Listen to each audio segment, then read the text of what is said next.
I don't know why Chip mentioned my name, but devil man's trying to get attention again. Told you before, this year is the year of the real fake niggas get left in the rain. Think cause I'm up there sitting on the plane that I can't really hear what the people are saying, but I can hear everything loud and clear, and they're telling me to tell you to stay in your lane. Lord of the mic, fam, I could have clashed any man, but I said fam, let me clash devil man.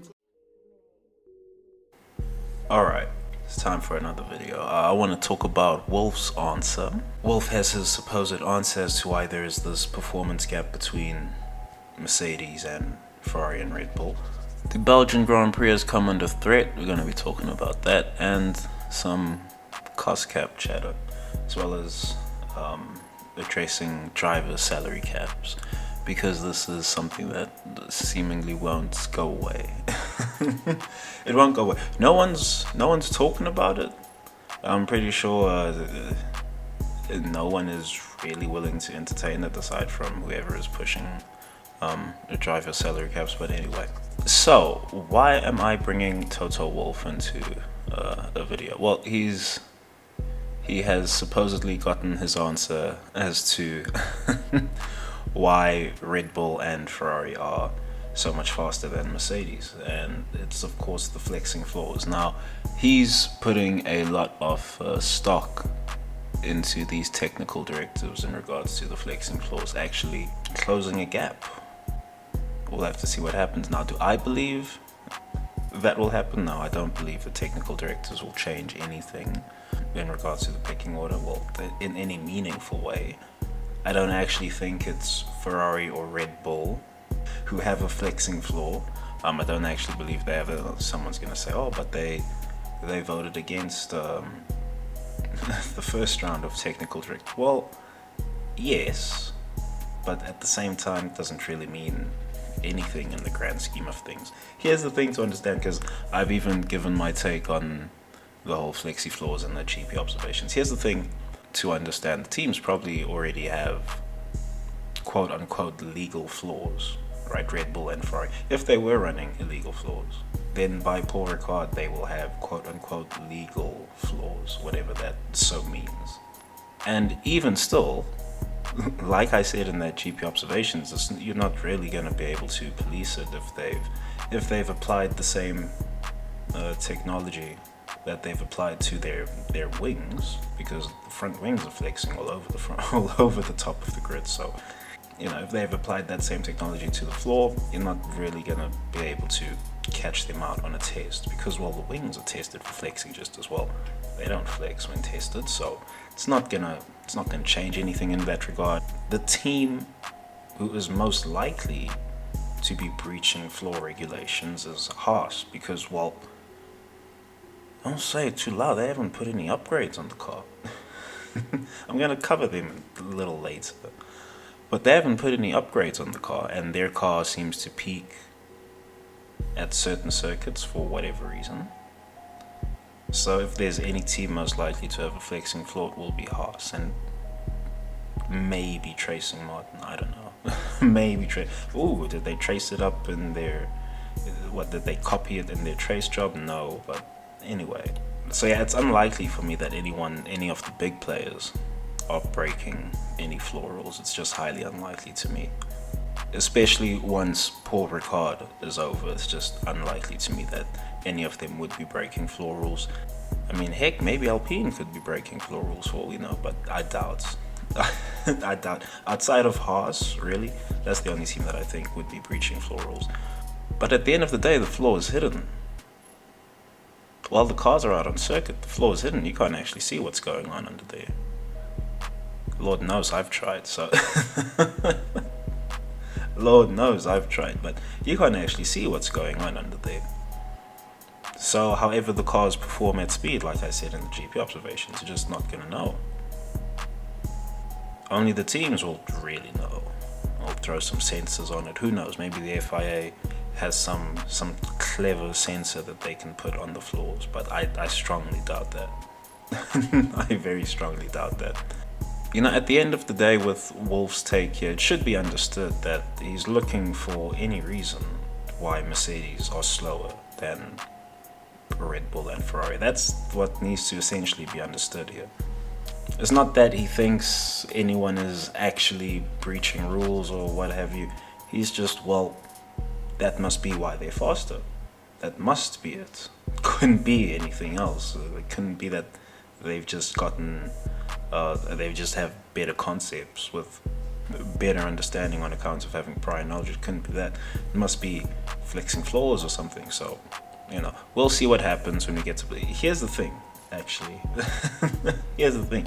I expect Mercedes to win either at Spa or somewhere after Spa. Heck, maybe even at Paul Ricard, but it's very unlikely still for me. Well, not very unlikely, just unlikely. I don't see it. Some very strange things would have to happen in the Grand Prix for that to happen. But it's Formula One, so anything could happen. But yeah, the most likely venue I can see Mercedes winning is Spa. Spa, incidentally, is when these technical directives for the floor come in order to police flexing. So, I'm just getting ahead of that in case it does happen. I don't want people to try and connect those two. I just expect Mercedes is programmed to peak around Spa.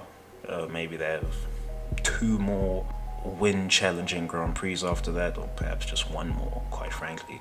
And then they'll probably fall off after that as they reach their budget cap. But yeah, just understand from a baseline, Wolff, he's just looking for answers. He has to find answers somewhere. That's his job remit. So it's, you can just treat this similar to Horner last season. This is just chatter. I mean, the Mercedes are not title contenders, but this is just the chatter that goes on between teams.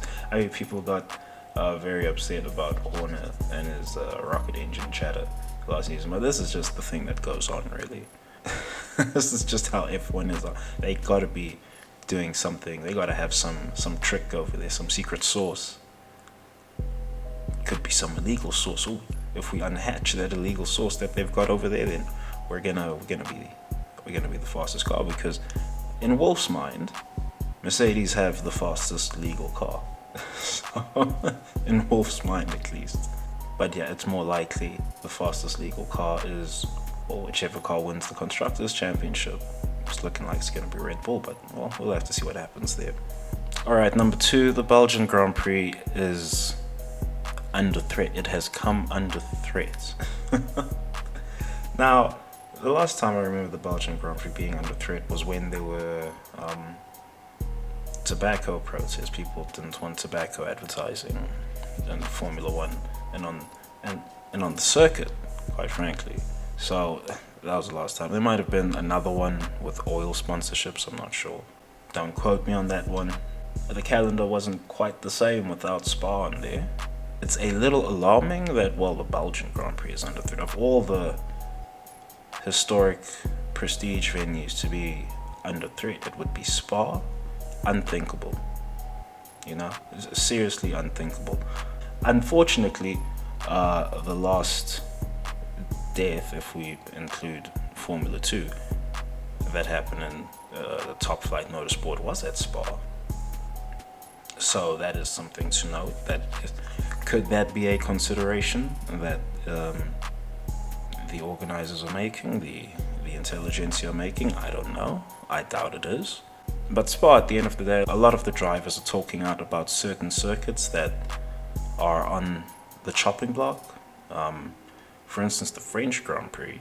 It's not really about having the Grand Prix at Paul Ricard, just that there needs to be a French Grand Prix. This is something that Ocon has aired. I may or may not fetch the article for that. Sebastian Vettel, he's talked about Spa getting axed, and how, well, you can't axe Spa. You can't axe the Belgian Grand Prix. There's too much history there. And of course, Monaco has been talked about. Well, the calendar has existed without the French Grand Prix, but you can't really axe a venue like Spa. You can't really axe a venue like Monaco. You can't really axe a venue like Silverstone at this point. You can't really do that. So it's just unlikely that these venues get removed, to me. I know that when Monaco finished, I remember when the Monaco Grand Prix finished, there was news that there was no contract offer for Monaco on the table or what have you. It's unlikely any of these things, any of these circuits get removed. What should be considered in regards to all these circuits now, quote unquote, coming under threat, is that some of these circuit owners and event organizers might actually be at war with the new F1 ownership, because they've given Miami a deal that no one else can get. And I don't even know what the Vegas deal looks like. That one's gonna be ridiculous, right? But those two circuits, those two events being added to the calendar, and however their contract situation, especially the Miami one, because Miami is a complete reversal of all the other hosting situations on the calendar, and that F1 are paying Miami to host a Grand Prix that's unheard of. Everyone else is paying Formula One to come there. Especially the oil-rich Arab nations. That's easy money. That's the easiest money for Formula One, right? That's the easiest. Like, oh, you're oil-rich, you definitely have money. You know, you give us 100 mil, you got a 10-year deal. And now we got Jeddah for 10 years. It is what it is. But anyway, it's worth considering that some of these circuit owners are just at war with the new F1 ownership, because, well, they broke bread with the devil in regards to getting this Miami Grand Prix and this Las Vegas Grand Prix. Vegas Grand Prix is going to be ridiculous when the numbers from that get released. In whatever orders get done at the end of the season. When the numbers from that get released, 2023, it's going to be stupendous. Absolutely stupendous. I'd love to know I'd love to have even a prediction of what the TV viewing numbers will be for that Grand Prix, because it'll probably be ridiculous. A whole lot of people who don't even watch Formula One are going to tune in for that Grand Prix. But anyway. Right, so is the Belgian Grand Prix going to be axed from the calendar? Unlikely. There'd probably be riots by the drivers, even if the Monaco Grand Prix Drivers Association would kick up a whole storm. They'd also kick up a whole storm about the next topic that's coming in. But GPDA, they would riot. You know, F1 ownership. Domenicali, he's smart enough to know this. I don't know if Chase Carey and the American boys are clued in on the F1 culture, but they've got Domenicali there. Domenicali, I'm sure, is going to steer them right and not get strong-armed by the circuits, but will make a deal happen at the end of the day. This would never happen with Bernie, by the way. Bernie getting strong-armed by impossible. Bernie getting strong-armed by circuit owners and event organizers? Never. Bernie would let venues simmer. Like, okay, you know what? You don't want to play ball with me? Then you're just not on the calendar next season. And he would just roll with it like that. He'd find someone else to replace. Everyone would be lining up, so it wouldn't be difficult for Bernie. But after new F1 ownership has made these new deals, well, I expect this to be a news piece for a lot of circuits. I'm pretty sure there was a news piece for Silverstone as well. Silverstone Grand Prix is about to be axed. There hasn't been any new contract talks. Should also mention that losing circuits, it just runs contra to the whole new ownership narrative of wanting to have their 25 Grand Prix calendar, etc. So, you know, this isn't a good look in any way for the new ownership. You can't really lose 4, 5 historic venues and expect to have the same championship. But anyway, they've got people internally who can educate them on the quote-unquote F1 culture, and we'll just keep it moving on this, because I expect all of these venues to have new contracts when the new calendar is decided. But anyway, a final talking point for this video is cost cap updates and a chat about driver salary caps. So the cost cap updates, so the teams have been given $4.3 million. That's the final number that's being reported. Only Alpine voted against it. I suppose Alpine are the only team that can budget correctly. Well, I should be fair on the top 3 or maybe 4 teams. I should be fair on them, but I suppose Alpine are the only team after that who can actually budget correctly, or everyone just wants a little bit of money. But it's understandable. It's understandable. Unfortunately, there is an oil economy war ongoing as I speak. So all fuels cost more. Ergo, all products cost more. Ergo, all services cost more. So logistics are costing more. Even the materials for parts fabrication for the team's upgrades are costing more. I mean, there's talk of teams, well, after Guan Yu Zhou's accident at the Silverstone Grand Prix, after Guan Yu Zhou's accident, there's actually talk of redesigning how the monocoque is, well, how the survival cell is actually fabricated. So teams were planning, or teams who were planning on running the same monocoque from this season into the next might not be able to do that. That's going to cost a whole lot of money to make new spec monocoques for the new season.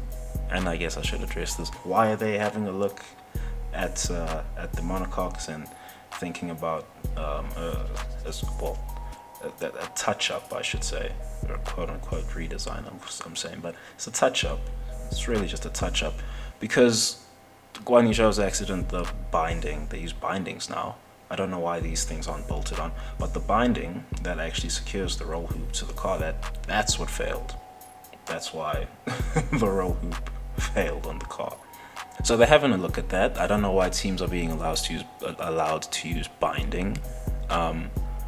Unfortunately, they call it glue. So when you call it glue, it seems a bit, well, it seems like that. For me, I think they should just bolt the things on. That would be more sensible to me, but that would probably also entail some sort of survival cell / monocoque redesign all the same. So that is something that's being talked about for next season, and teams were hoping to save money by, well, running the same survival cells that they ran this season. So we take all of this into account, everything costing more on account of oil costing more because of, well, this Russia-Ukraine war. World War III might have already started for all we know, but you take all of this into account, and then you also need to be aware that oil-rich countries who are not sanctioned right now are price gouging NATO and friends on oil prices. They're price gouging the USA on oil prices. It's quite fascinating. Now, why are they doing that? They're doing that to acquire dollars, because, well, most goods and tech that countries want can only be bought in dollars. Oil is only moved in dollars, for instance. This is why it was a big deal when Russia got sanctioned, because now they can't move their oil. They can move it to anyone who's willing to grab rubles, I suppose, but they functionally can't move their oil. Their old buyers are no longer giving them dollars. Right, so now there's some other oil-rich countries, Saudi Arabia, I believe, is one of them, who are price gouging the USA because, well, the USA needs oil to actually function. It's probably happening for a lot more NATO countries than just that, but I've seen that reported. And so with all of that in mind, at some point, some money was invariably going to have to be given to the teams to get through the season. Is this 4.3 million going to be enough? We'll have to see. We'll really have to see it, but I doubt it'll be enough. They might have to up that to, it'll probably be 7 million by the season's end, excluding the extra funding they get once we hit 20 Grand Prix for each Grand Prix thereafter. But it'll probably be 7 mil, well, 7 mil given as a cost cap break by the end of the season. Will that be tolerable? I don't know. We'll have to see. We'll have to see. We're feeling it on the ground anyway, so it's not really something that has to be explained all that explicitly. Now, a note on drivers' salary caps, because this is a news piece that won't go away. Right? There's just this constant rumbling about implementing a driver salary cap. This is, of course, another attempt to socialize the sport. Right? It's trying to socialize Formula One. It's what the budget cap is as well. Now, this is never going to get passed. Forget about it. They're putting it out in the media. They're trying to get people on board with it. I promise you, you will never ever get this one past the Grand Prix Drivers Association. And frankly, on principle, you should never get it past the Grand Prix drivers. You should never implement a driver salary cap. There is some cap on the salaries that the drivers can get after Michael Schumacher's mega deal somewhere in the early 2000s, I should say, somewhere over there after his mega deal there. But otherwise, there already is sort of a quote-unquote salary cap on drivers, and that one is loose enough. That one is loose enough for the big hitters to be satisfied with. Right, but the reason that you're never going to get a driver's salary cap through is because, well, the F1 is a sport that kills people. I'm not saying people don't die in other sports like rugby or football, what have you. And I suppose rugby is the only one that could probably,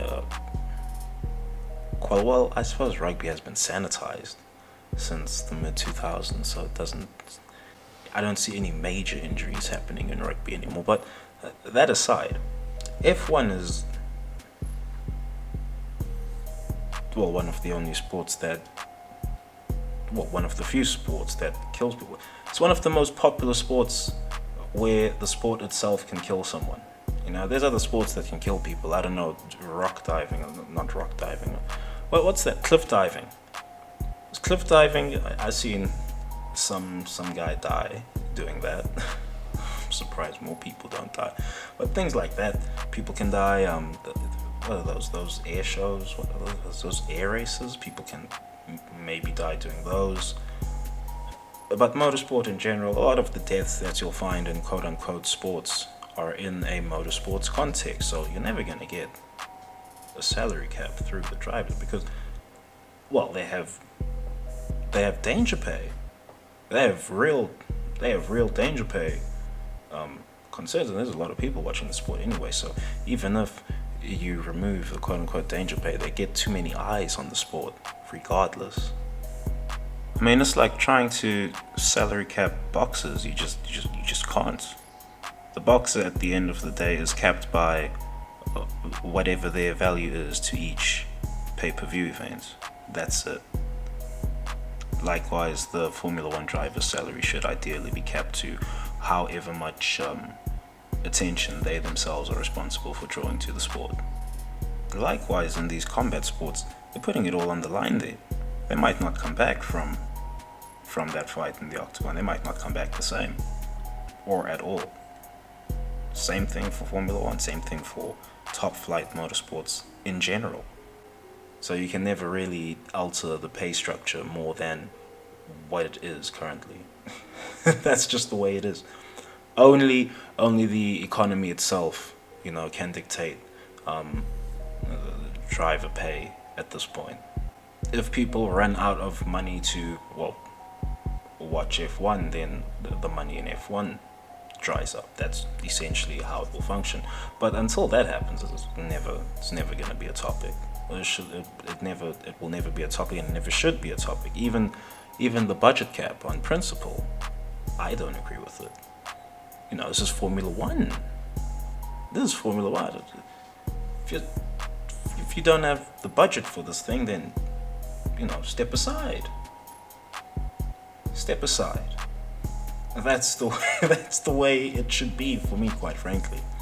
A lot of people might not agree with that. It's probably a spicy take. But anyway, they've done this budget cap thing.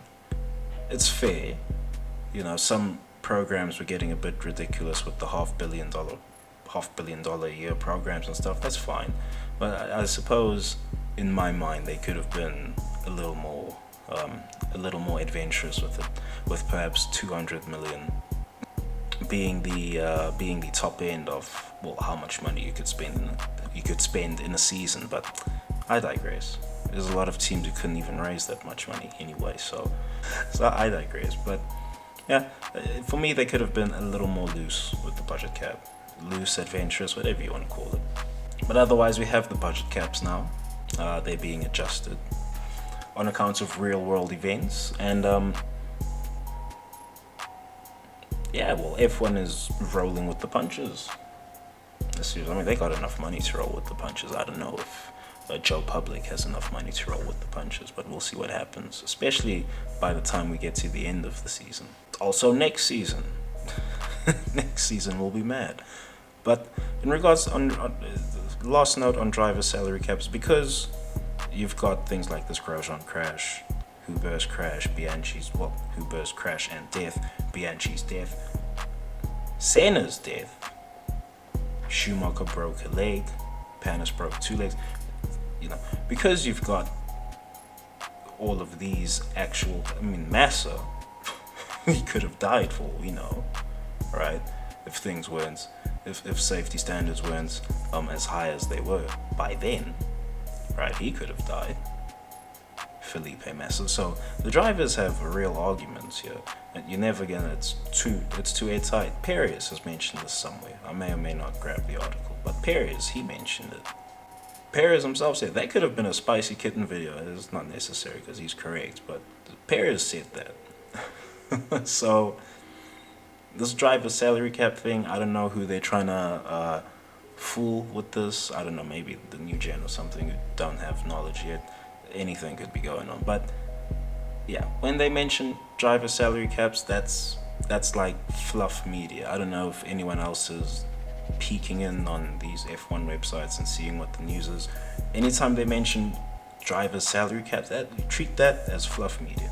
That is instantly regarded as fluff media.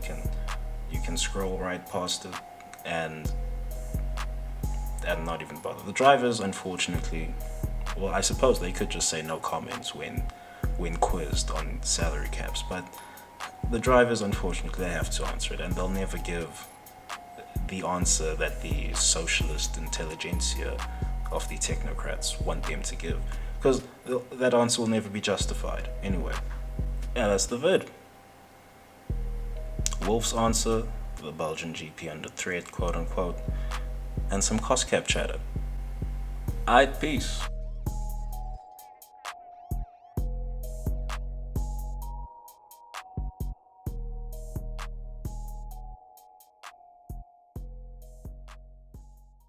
Hell breezy. Let me show you how to keep the dice rolling when you're doing that thing over there. Hey, let's go!